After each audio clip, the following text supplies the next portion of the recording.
கிறிஸ்துவுக்குள் பிரியமான சகோதர கிறிஸ்தவர்களுக்கு வாழ்த்துக்கள். இன்றைய மன்னா, நம் கர்த்தர் என்ன செய்யக்கூடாத காரியம் இல்லை.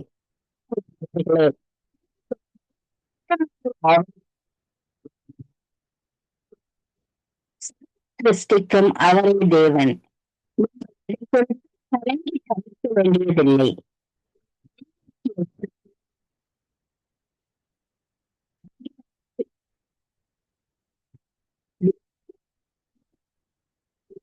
அதிசயங்களை செய்கின்ற தேவன் இருக்கின்றார். தேவன் மருத்துவரை உயிர்ப்பிக்கின்றார், முடவரை நடக்க செய்கின்றார், பேச செய்கின்றார், செவிடர்களும் செவிகளை கேட்க செய்கின்றார், வியாதியஸ்தர்களை குணமாக்குகின்றார். தன்னிடம் சந்தோஷம், சமாதானம், விடுதலை, அவர்களின் காரியங்களை செய்கின்றார். அவர் என்றும் என்றும் என்றும் ஆசீர்வாதத்துவம் மட்டுமல்ல, தேடுகிறவர்களுக்கு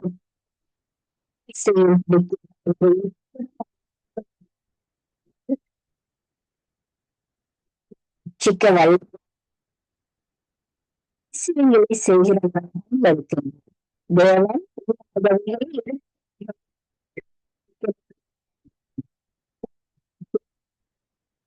அதிசயங்களையும் செய்வாராக. நாமே உங்களும் ஆசீர்வதிப்பாராக. Amen. God bless you. கர்த்தருடைய பரிசுத்த நாமத்திற்கு நாமத்தை சந்திக்கிறேன்.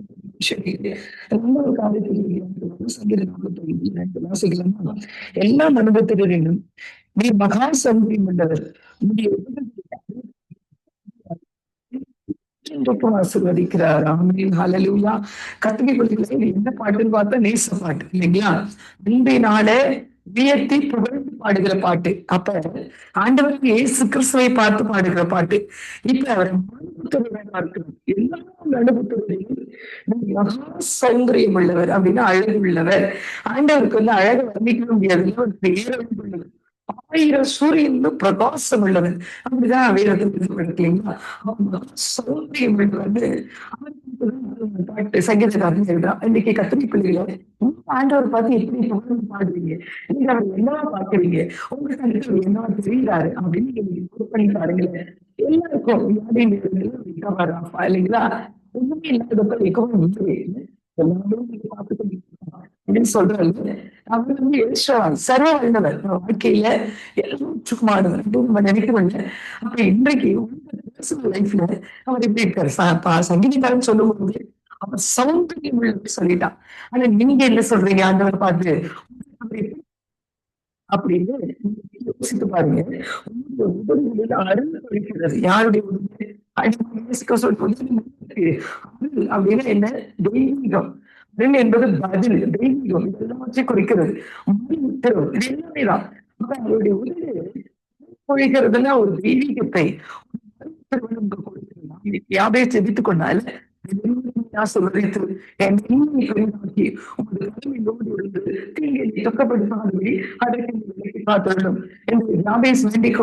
அவன் வேண்டிக் கொண்டது தேவன் அருணினார் அப்படின்னு 4ஆம் புத்தகத்துல வாசிக்கிறோம் இல்லைங்களா? இன்னைக்கு கத்தரி பிள்ளைங்க அருணினார் கொடுத்தார்னு அர்த்தம். அப்ப ஒரு உதவிகள் இருக்கிறது, ஆசீர்வாதத்தை கொடுக்கிறது. இந்த உங்க உதவி கொடுக்கிறது. ஒருத்தர் நீங்க சபிக்கிறீங்கன்னா ஆண்டவரே உதவி இல்லைன்னு அர்த்தம். இன்னைக்கு ஆசீர்வதிப்பதற்காக கொடுக்கப்பட்டது. அவர் உதவின அருள் பொழிந்தா இன்னைக்கு அவருடைய வேலை செய்யணும், அவருக்காக நிற்கிறீங்களோ, அவர் சமூகத்துக்கு வரப்படுகிறீங்களோ, யாரையும் அந்த உதவி அருள் மட்டும்தான் பொழியணும். அப்ப இன்னைக்கு இதுவரை நம்ம 2025 இதுவரை நிறைய காரியங்கள்ல நம்ம நிறைய பேர் சமைத்திருக்கலாம். ஆனா இன்னைக்கு நம்ம வந்து ஆண்டு ஒப்புக்கலாமா? அருள் பொழில் யாரு வந்து பேசினாலும், என் எரிச்சல் மூட்டினாலும், என் கோபம் மூட்டினாலும், என் தோற்றினாலும் என் வாயில ஆசீர்வாதத்தை வைங்கப்பா. என் முதல்ல வைங்காண்டவரை கேட்கலாமா? அப்படி கேட்டு பெற்றுக்கொள்ள ஆசீர்வதிக்கிறார். தெரியல உங்களுக்கு அந்த 2 காரியம். மேல ஒரு காரியம் பார்த்தோம். அதுக்கு பாத்தீங்கன்னா சௌந்தரியம் நாம எதை பார்க்கிறோம் அப்படிங்கிறது நம்ம இன்னைக்கு ரெண்டாவது, நம்ம சாபத்தை பேசாம ஆசீர்வாதத்தை பேசணும். அப்படி பேசலாம் விஷயம் அப்படி இருந்தா நம்ம என்ன பண்ணுவோம்? ஆசீர்வதிக்கப்படுவோம். ஆமென். ஆனா இன்றைக்கு ஆசீர்வாதம் இல்லாம இருக்கிறீங்களா? ஆண்டவர் உங்களை பார்த்து தான் பேசிட்டு இருக்காரு. உங்க வாழ்க்கையில சேஞ்ச் ஆகுது. ஏதோ ஒரு காரியத்துல நீங்க சேஞ்ச் ஆயிட்டே வரீங்க. ஆனா இன்னும் அதிகமான சேஞ்சஸ் ஆண்டவர் விரும்புகிறார். ஆனா இன்றைக்கு நீங்க உங்களை மாற்றிக்கொண்டா நிச்சயமா படத்துல இருந்து ஆசீர்வாதம் ஆசீர்வதிப்பாங்க. ஜெபிக்கலாமா? பேசிருக்கிறீங்க, அதற்காக ஸ்தோத்திரம். இந்த வார்த்தை நம்முடைய இதை கேட்கிற இன்னைக்கு போகிற பிள்ளைகளை ஆசீர்வாதி இயேசுவின் நாமத்தில் பிதாவே. ஆமென். God bless you all. இன்றைய வேத வார்த்தை இன்றைய நாளிலும் 3ஆம் தேதி ஜனவரி மாதம் 2026ஆம் ஆண்டு இந்த நாளிலும் நாங்கள் வேத தியானத்திற்கு எடுத்துக்கொண்ட பகுதி கலாத்தியரின் புஸ்தகம் 6வது அதிகாரம் 7வது 8வது வசனம். கர்த்தருடைய வார்த்தையை இந்த நாட்களில் நாங்கள் வாசிக்க கேட்போமா இருந்தால், மோசம் போகாதிருங்கள், தேவன் தம்மை பரியாசம் பண்ண விட்டார், மனுஷன் எதை விதைக்கிறானோ அதையே அறுப்பான் என்று சொல்லி இந்த நாட்களிலே இந்த வார்த்தை இந்த நாட்களில் நமக்கு சொல்லுகிறதை பார்க்கிறோம். அன்பு பிள்ளைகளே, இந்த வார்த்தையை நாங்கள் சற்று திரும்பி பார்க்கிற வேளையிலேயே இந்த வார்த்தையினுடைய விளக்கம் இந்த நாட்களிலே இப்படியாக இருக்கிறது. மோசம் போகாதிருங்கள், தேவன் தம்மை பரியாசம் பண்ண விட்டார், மனுஷன் எதை விதைக்கிறானோ அதையே அறுப்பான். தன் மாமிசத்துக்கென்று விதைக்கிறவன் மாமிசத்தினால் அழிவை அறுப்பான், ஆவிக்கென்று விதைக்கிறவன் ஆவியினாலே நித்திய ஜீவனை அறுப்பான் என்று இந்த வார்த்தை இந்த நாட்களிலே நமக்கு சொல்லுகிறதை பார்க்கிறோம். அதனாலே கர்த்தருடைய பிள்ளைகளே, இன்றைய நாட்களிலே விதைப்பும் அறுப்பும் என்று சொல்லி இன்றைக்கு நாங்கள் பார்க்கிற வேளையிலே நாங்கள் எதை இந்த நாட்களிலே விதைக்கிறோம் என்பதுதான் இன்றைக்கு ஒரு பெரிய ஒரு கேள்விக்குறியாக இருக்கிறது. இன்றைக்கு அநேக மனுஷர் இந்த நாட்களிலே பார்க்கிற வேளையிலே மாமிசத்துக்குரிய காரியங்களுக்காக, மாமிசத்துக்குரிய செயல்களுக்காக இந்த நாட்களிலே அவர்கள் விதைக்கிறதை இங்கே காணக்கூடியதாக இருக்கிறது. ஆவிக்குரியவர்கள் என்று இந்த நாட்களிலே அழைக்கப்பட்டாலும், ஆவிக்குரியவர்கள் என்று இந்த நாட்களிலே சொல்லப்பட்டாலும், உங்களுடைய வாழ்க்கையினுடைய காரியங்களை பார்க்கிற வேளையிலே அது மாம்சத்துக்குரிய காரியமாக இந்த நாட்களிலே இருக்கிறது என்பதை இன்றைக்கு நாங்கள் பார்க்கிறோம். அதனாலே இங்கே வேதம் சொல்லுகிறது எப்படி என்றால், மாமிசத்துக்கு உரியவன் இந்த நாட்களிலே மாமிசத்துக்குரியதை இந்த நாட்களிலே அறுப்பான் என்று சொல்லி அங்கே பார்க்கிறோம். அதனாலேதான் இங்கே வேதம் சொல்லுகிறது எப்படி என்றால், மாமிசத்துக்கென்று விதைக்கிறவன் மாமிசத்தினாலேயே அழிவை காணுவான் என்று சொல்லி அங்கே பார்க்கிறோம். ஆவிக்கென்று விதைக்கிறவன் ஆவினாலே நித்திய ஜீவனை அறுப்பான் என்று பார்க்கிறோம். இந்த ரெண்டு காரியங்களையும் இந்த நாட்களிலே பார்க்கிற வேளையிலே மனுஷனுடைய வாழ்க்கையிலே மாமிசத்துக்குரிய அநேக காரியங்கள் இந்த நாட்களிலே செயல்படுகிறதை பார்க்கிறோம். ஆவிக்குரிய காரியங்களை இந்த நாட்களிலே பார்க்கிற வேளையிலே குறைந்த வீதமாக இந்த நாட்களிலே இருக்கிறது. ஒவ்வொரு ஆவிக்குரிய மனுஷனுடைய வாழ்க்கையிலையும் பார்க்கிற வேளையிலே அங்கே அவனுடைய மாமிசம் இந்த நாட்களில் அனுதினமும் ஆவியும் மாமிசமும் போராடி கொண்டிருக்கிறது என்று அப்போஸ்தலனாகிய பவுலடிகள் இந்த நாட்களை சொல்லுகிறதை பார்க்கிறோம். ஆனா அதே வேளையிலே பாருங்கள், அந்த ஆவிக்கு மாமிசத்துக்குரிய வாழ்க்கையிலே அவன் முற்றுமுழுதாய் அங்கே 70% இந்த நாட்களிலே பார்க்கிற வேளையிலே மாமிசத்திலே நடக்கிறதையும் மாமிசத்திலே கிரிகைகள் செய்கிறதையும் மாமிசத்திலே செயல்படுகிறதையும் காண்கிறோம். அருமையான அன்பு பிள்ளைகளே, ஆனா ஆவினாலே நடாத்தப்படுகிறவர்களுக்கு ஆக்கின தீர்ப்பு இல்லை என்று சொல்லி ரோமர்கள் நிருபத்திலே இந்த நாட்களிலே நாங்கள் 8வது அதிகாரத்திலே பார்க்கிறோம். ஆனாலும் இன்றைக்கு ஆவிக்குரிய வாழ்க்கையிலே இந்த நாட்களிலே வாழ்வது இந்த நாட்களிலே சற்று அரிதாகவும் இந்த நாட்களிலே இருக்கிறதை இங்கே காணக்கூடியதாக இருக்கிறது.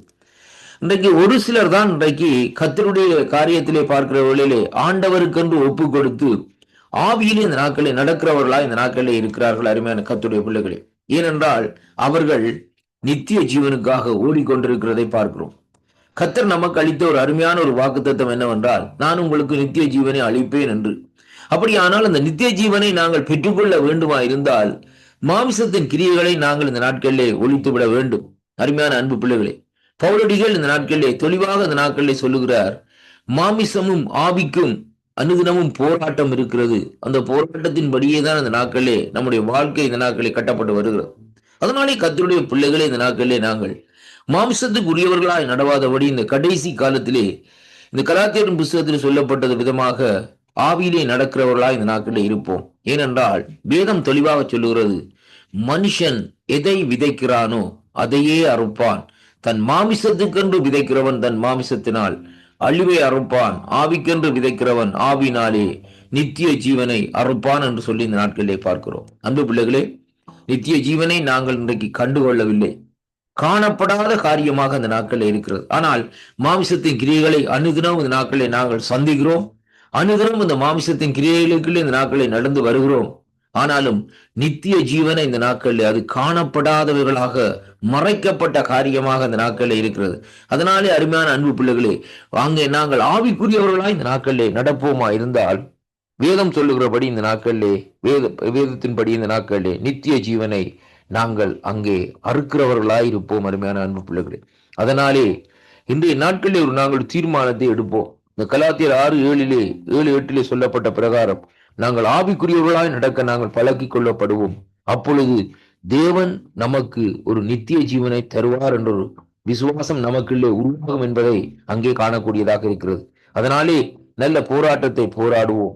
கர்த்தரண்டையிலே சேருகிறவர்களாய் ஆவிக்குரியவர்களாய் நடப்போம். கர்த்தர் தாமே உங்களை ஆசீர்வதிப்பாராக. ஆமென்.